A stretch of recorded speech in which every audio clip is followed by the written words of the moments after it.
ரீசெண்டா திருவள்ளூர் மாவட்டத்துல ஒரு பேக்கரியில நடந்த இஷ்யூ வந்து எல்லாருக்குமே தெரிஞ்சிருக்கும். ஒரு பெண்ணை வந்து ஒரு 3 நபர்கள் வந்து மிரட்டி அவங்கள வந்து பாத்தீங்கன்னா ரொம்ப ஒரு அசிங்கமா பேசி வந்து அவங்க கிட்ட இருந்து 1000 ரூபாய் பணத்தை கொடுன்னு சொல்லி கேக்குறாங்க.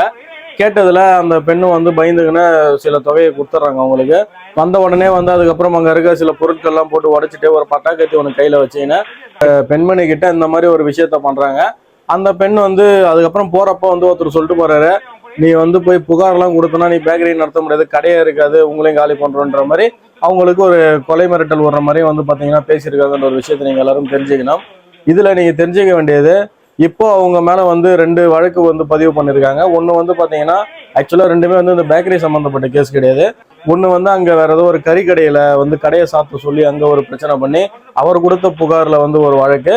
இன்னொன்று வந்து அதே ஏரியாவில் ஃப்ரைட் ரைஸ் வந்து பார்சல் பண்ண சொல்லிட்டு அதுக்கு அமௌண்ட் தராமல் அங்கே ஒரு பஞ்சாயத்தை பண்ணி அதுக்கு ஒரு எஃப்ஐஆரும் வந்து பார்த்தீங்கன்னா கிட்டத்தட்ட 2 எஃப்ஐஆர் போட்டிருக்காங்க.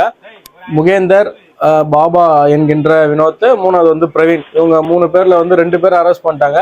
ஒருத்தவங்க வந்து அப்ஸ்கான்ல இருக்கிற ஒரு விஷயத்தை தெரிஞ்சுங்க. இதுல அவங்க மேல வந்து பாத்தீங்கன்னா 452 இந்திய தண்டனை சட்டத்துல, அப்புறம் வந்து 324, 294B, அப்புறம் வந்து 506(2) இத்தனை கிட்டத்தட்ட 4 பிரிவுல வந்து வழக்கு பதிவு பண்ணியிருக்காங்க.